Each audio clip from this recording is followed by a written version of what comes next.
mengatakan Az-Zaitun tidak berguna bagi masyarakat Indramayu. Yang mengatakan itu datang ke sini diundang dan baik-baik. Nanti kita gelarkan karpet merah supaya paham peradaban umat manusia.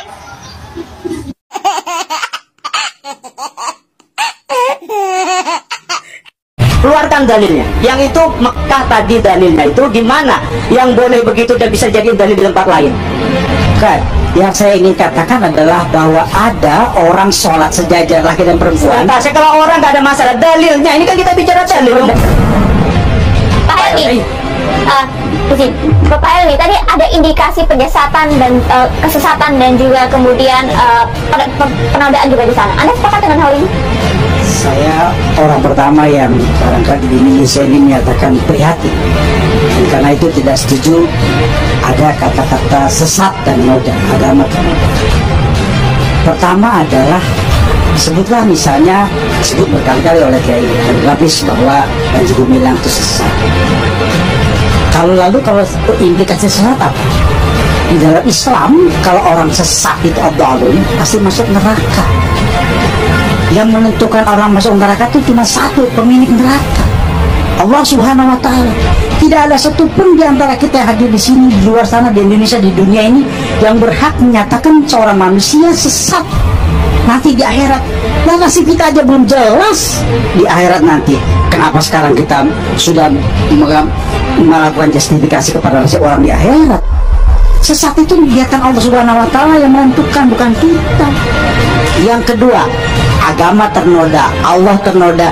Ini gimana logikanya? Kok Allah bisa ternoda gitu loh? Allah itu kan maha tinggi, subhanallah. Allah berfirman saja malaikat pingsan, hanya Jibril yang mampu mendengar firmannya. Tiba-tiba kita anggap ternoda. Ya kalau Allah ternoda, Allah sudah datang ke Polda Metro Jaya itu bikin laporan, ya kan? Laporkan siapa menodai dia. Kan nggak mungkin.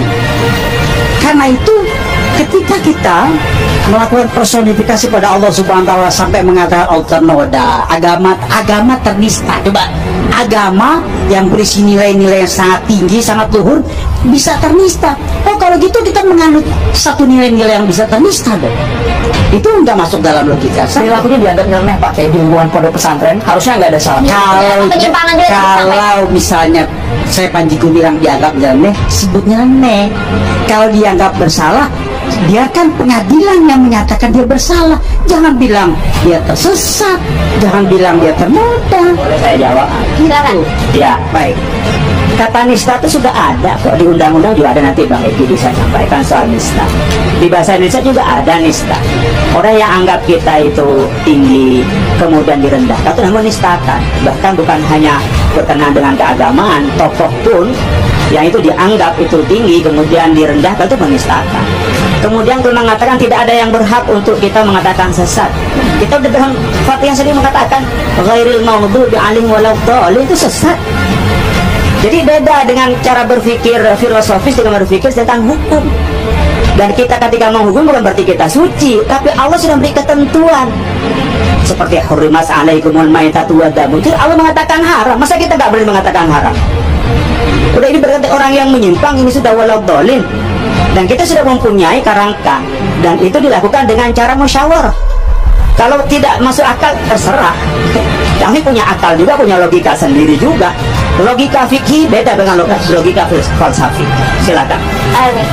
Coba sekarang, tadi Pak Kiai bilang katanya MUI punya 10 indikator orang tersesat.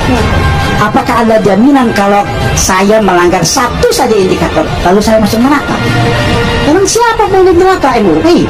Ini beda antara masuk neraka dengan kata-kata sesat, Mas. Nah, jadi tidak setiap yang sesat itu masuk neraka. Yang itu kan neraka Allah. Allah kalau mau mengasih maaf tidak, tapi ada kerangka hukum, Mas. Siapapun yang berzina itu dosa. Kalau orang mengingkari bahwa zina itu adalah haram, dia tidak mengatakan tidak haram, itu sesat, Mas. Tapi mungkin Allah memaafkan, itu soal masuk neraka, soal hukum lain lagi, Mas. Jadi jangan disamakan antara masuk neraka dengan ketentuan hukum. Betul. Monggo. Berarti kan Allah Subhanahu wa Ta'ala menyatakan ya, ad-dalut sesat, ya kan? Itu adalah terma dari Allah Subhanahu Wa Taala.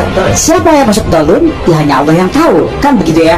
Nah, ketika orang melanggar yang haram, dia hanya melanggar yang haram, dia fasik, kan gitu ya?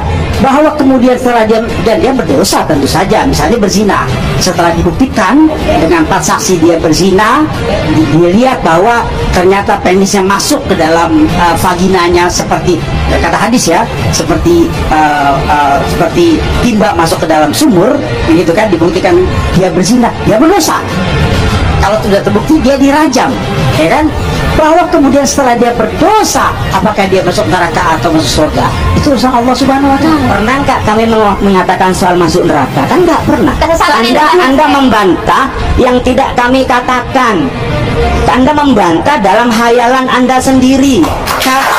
Ya, saya mengatakan Anda sudah bisa memahami yang kami sampaikan. Kalau orang berzina itu haram, Mas. Kalau dalam ajaran kami itu bilang haram, lalu Anda bilang zina nggak haram, itu sesat, Mas. Beda dengan pekerjaan haram itu Anda melaksanakan haram, kemudian Anda mengingkari yang haram, itu sesat, karena sudah jelas.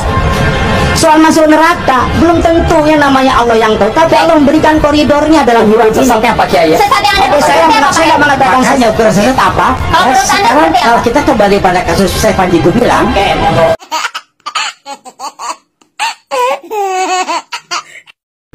Allahu Akbar. Sami Allah liman hamidah.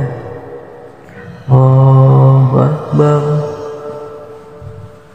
Dan tata cara sholatnya bagaimana? Apakah sambil goyang-goyang tangan atau gimana? Goyang-goyang kaki gitu? Ya enggak dong, sama. Sama kayak Bang Sholat, gimana kalau Bang Sholat? Loh, kok samain saya? Saya kan Syafi'i, saya bisa bertanggung jawab. Saya ditanya juga, saya jawab dengan dalilnya. Bila perlu saya Yaudah, pakai Iya, tadi abang nih. Tadi abang kan nanya tentang tata cara sholat. Kira Ya. tata cara sholat ya sama seperti orang-orang pada layak umumnya. Coba abang sholat kayak gimana? taklid madhabnya ke siapa? Enggak, Taklidnya kita nggak ada taklid kepada pihak tertentu karena kita tidak diajarkan untuk memutuskan seseorang. Oke, jadi begini. Saya tanya, abang mempelajari Al-Quran, kan abang bilang bahwa orang yang memahami Al-Quran adalah orang yang beriman. Berarti abang beriman. Oke. Abang belajar Al-Quran. Belajar? Di Al-Quran itu pernah nggak abang lihat ada syarat sah sholat, pardunya wudhu, niat mandi wajib, ada nggak? Enggak. Nggak ada, oke. Karena di Al-Quran tidak ada itu, Al-Quran juga tidak bisa sembarangan. Ada asbabun nuzul namanya. Sebab kenapa ayat itu diturunkan. Seperti fangtihu mautabalakum minan nisa masna wa sulasa wa ruba. Kenapa boleh menambah? Jadi ini, Bang, ini abang nanya apa menceramai saya nih? Loh, bukan menceramai, saya ngasih tahu ke abang. Nanti abang jelasin versi Al-Jaitun itu gimana. Ini versi saya. Iya, sok silakan. Oke. Saya jelasin dulu nih, ini saya ya, ini saya. Kemudian, karena Al-Quran itu tidak bisa dibedah sendiri, adalah asbabun nuzul yang dipelajari, kemudian dibuat tafsirnya. Ada tafsir Jalalain, ada tafsir Sawi, dan lain-lain. Tafsir Zailani. Ya.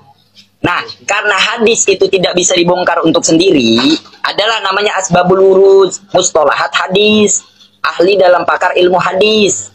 Ya.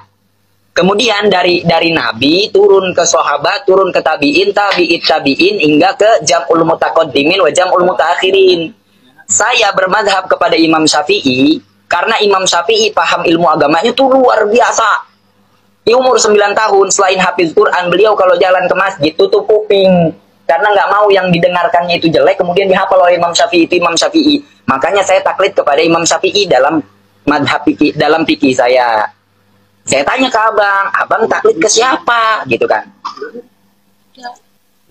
Untuk taklid nih Bang ya, untuk taklid itu kita nggak ada untuk ke seseorang karena di sana tuh tidak diajarkan untuk membutuhkan seseorang. Nah, Berarti- untuk pertanyaan ini saya yakin ini tidak akan ada ujungnya Bang. Mending Oh, iya. mending dilanjutkan ke pertanyaan yang lain. Berarti Syekh Panji Gumilang adalah mujtahid mutlak yang bisa menentukan satu hukum gitu ya.